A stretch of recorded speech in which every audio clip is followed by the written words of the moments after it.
Now, I'm sure a lot of you who looked at the title of this video might have come to the conclusion that I hate tropes, that I detest them, especially within Bridgerton. That is simply not true. I, like the next person, enjoy a good trope. They are narrative shorthand used by writers to get audiences to connect to characters and help develop the story we are being told in a way that is pretty satisfactory.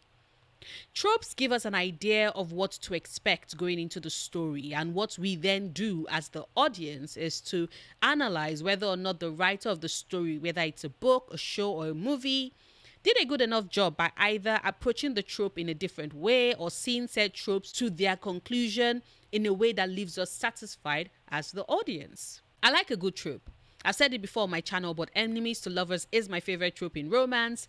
Even though a lot of stories don't get it quite right anymore, give me the I would kill you levels of tension that then sees their defenses slowly unravel as they fall in love, damn it. I will always enjoy a good enemies to lovers story. Friends to lovers is my second favorite romance trope and comes really close to enemies to lovers in my book. So yeah, I enjoy tropes like the next person. The problem for me, however, is when the story is all about the trope. Because when the tropes take over, it starts to limit the story being told. Writers find themselves restricted with what they want to say so as not to run afoul of the trope. And what ends up happening is that a good story is sacrificed for the sake of maintaining the integrity of the trope. That is the problem I have with Bridgerton. So let's talk about it. Earlier this week, I dropped a video about Cressida and how her story is basically a nerd fantasy fulfillment story with the aim of humbling the cheerleader. And in the show, Cressida fulfills the mean cheerleader trope. I'll leave the link to the video in the description bar just in case you haven't seen it yet and want to check it out. But in that video, I pointed out that the reason why a lot of the audience who watched the third season found Cressida's ending unsatisfactory is because the writers were still focused on fulfilling their fantasy of seeing a cheerleader character humbled.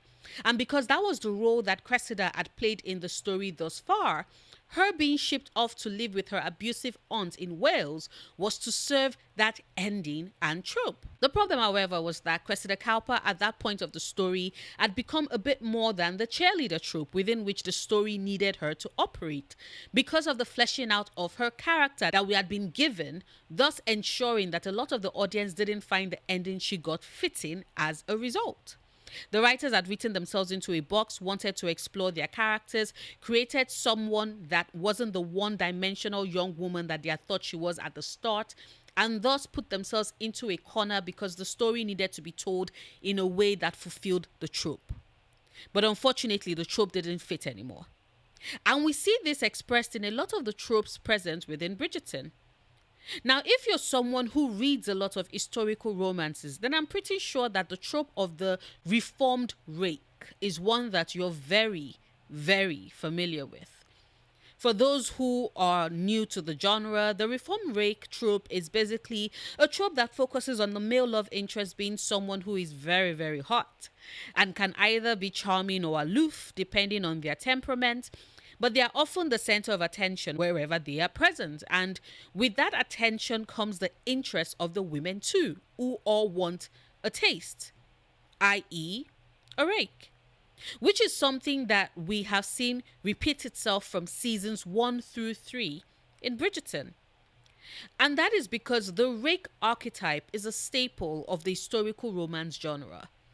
There's the need to have the male love interest have all the experience to pair up well with the often virginal female character, and thus it teaches her all the ways of pleasure, blah, blah, blah.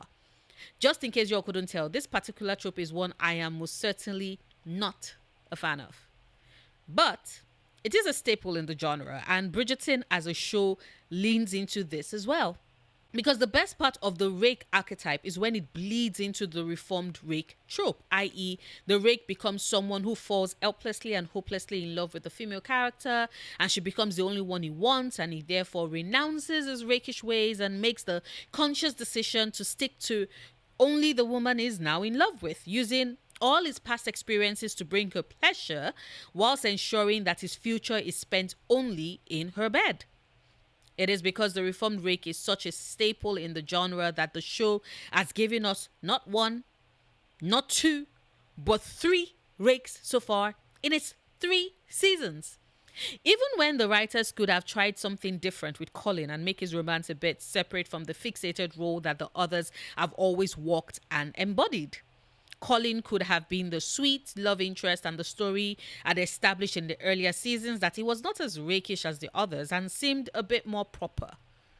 However, because the reformed rake trope is a staple of the genre, the writers have bound themselves into sticking with the trope, even though a lot of the audience are already hitting our limits with the amount of rakish love interest we keep getting every season. And considering that Benedict has already been established way earlier, since the very first season, that he is also a rake, we know we're about to bat 4 for 4 come season 4.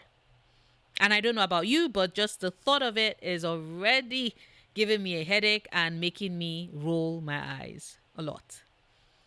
As audiences, we want more and could have been given more, but when the story is driven by its tropes, the writers give themselves no other choice than to march to that particular beat, even when it makes no sense.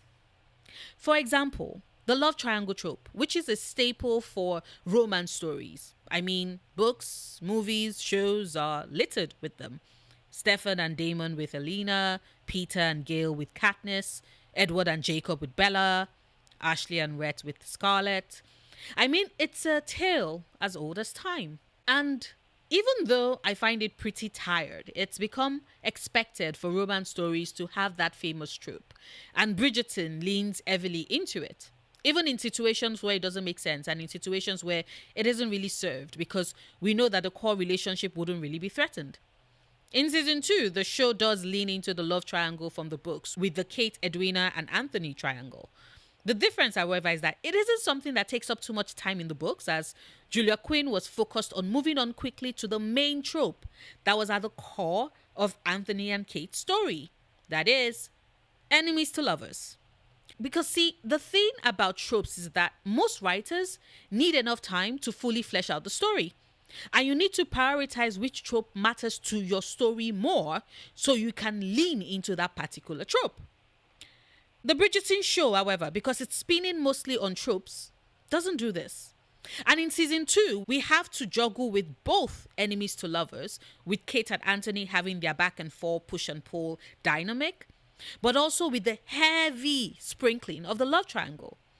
And because the love triangle trope needs you to lean heavily into the relationships to drive the discourse of which love interest the character in question will finally choose, it meant that Bridgerton spent a lot of the second season yo-yoing between Anthony and Edwina and Anthony and Kate, which made no sense considering the fact that we knew all along that Anthony was meant to get with Kate. And so, as much as a lot of us might have enjoyed season 2, nobody is going to argue with the point that the love triangle between Kate and Edwina and Anthony was dragged on for way too long, which was why we basically only had 2 more episodes afterwards to get Kate and Anthony their happy ever after. The problem is that the love triangle trope is one that is meant to drag on for too long. And we see this clearly played out when the writers of the show decided to lean into it heavily in season 2. They attempted to do the same with season 3, except that season 3 had even more tropes working in tandem, which kind of made everything a sort of a hot mess with regards to the final product. With Pauline, we were dealing with the friends to lovers trope, the best friend's brother trope, the ugly duckling trope, and the beautiful all along trope, in addition to the love rival trope and the secret identity reveal trope. Which meant that in addition to all the side plots that were ongoing in the season, all these tropes, which, like I stated at the start of this video, are meant to be narrative shorthand for the story we are to get and how it will be explored, had to be crammed into 8 episodes that weren't done proper justice, but still had to be explored because we can see that these tropes are present within the story and are what drives the story forward. The best friend's brother trope, for example, often calls for a bit of guilt from the parties involved, who often feel like they are letting the sibling who is a friend down by getting involved with their love interest. There's often the sneaking around that happens and the moment of confrontation with the "I can't believe you're with my best friend, I can't believe you're with my brother" line, which we did get with Eloise, but as with a lot of the other tropes that the writers had to explore with Pauline, we didn't really get enough time or room to explore that fully.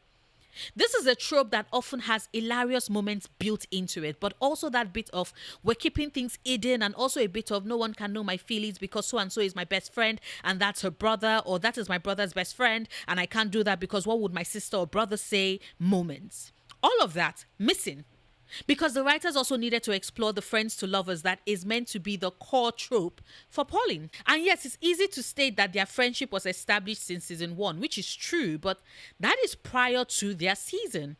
And considering the fact that their season started with a hurt Penelope pissed about Pauline's words at the end of season 2, there should have been more time devoted to reiterating the whys of their friendship.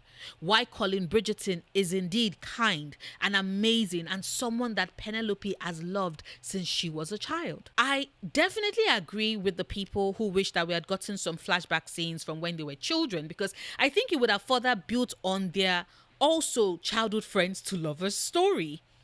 But there can be time for flashbacks because there's still the love rival trope with Lord Deblin, which has to be explored well enough to give Colin the incentive that is the kick in the pants he needs to go get his girl before she's nabbed by another man.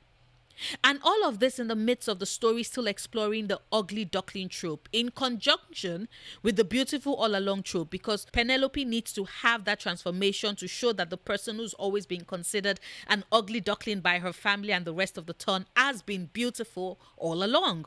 All that needed to happen was for her to lose the glasses and straighten her hair. Sorry, I had to work that in there.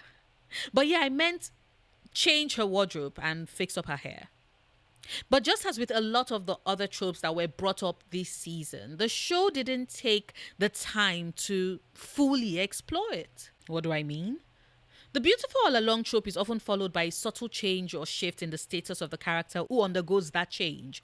She, who is prior to that existed on the fringes of a society, gets subtly welcomed in, as that trope is a commentary on how society is governed and ruled by people's reception towards the attractiveness of others. I.e., the more beautiful you are and are perceived to be, the higher social status and the more you are allowed to be welcomed into the group. Of course, you can choose to abstain from that, and the character in these stories often do, but it is an offer that they receive regardless. Penelope, however, doesn't really get that in the season because the story needs to rush her off to the next trope, and for it to work, she needs to be back on the fringes of their society so that she can catch the eye of Lord Deblin in order to fulfill the love rival trope.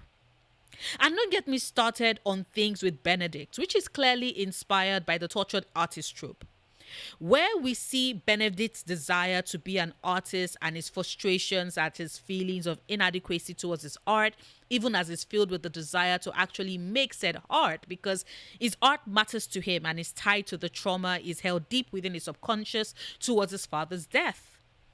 The first 2 seasons explore Benedict's struggle with his art, and combined with the fact that he's also leaning heavily towards the reformed rake trope in his story, it makes the character pretty bland pretty quickly, because the depth of his character is found pretty much in the tropes and the archetype upon which he is built. And that, I think, is the reason why I've been hearing whispers about how Benedict seemingly became a boring character in season 3. To me, it's because his character at the moment is made up of only tropes, and the show clearly has plans to hopefully explore him more in depth come his season. But what worries me, however, is the fact that tropes do play a very limiting role as far as Bridgerton is concerned. They are either stuck in that trope and unable to write out a satisfying conclusion for the character, as we see happen with Cressida, or they chock the story full with so many tropes that they don't really get to explore them fully and leave things at surface level, which just feels hurried and rushed and insufficient, as we experience with Pauline. And for Benedict, I just want the show to give us a happy medium. or find a way to have his tropes flow seamlessly into one another, as we see happen in season 1, where we went from the fake dating trope a la Simon and Daphne's agreement to the marriage of convenience trope a la Simon and Daphne's marriage. At least the start of it, anyway. But yeah, Bridgerton as a show is very tropey. And what I've noticed is that it seems to oscillate between taking its time to fully explore the tropes and cramming its season with so many tropes that they don't have enough time to breathe. And all I can do at this point is keep my fingers crossed that season 4 does better. We already know that, like season 1, season 4 is going to explore the abusive parents trope, but this time around with Araminta Gunn, which will flow nicely into the Cinderella trope at the heart of Benoffi's story. And if the show can keep the other tropes and side plots to a minimum, we can finally, hopefully, get a season that feels and is visibly cohesive.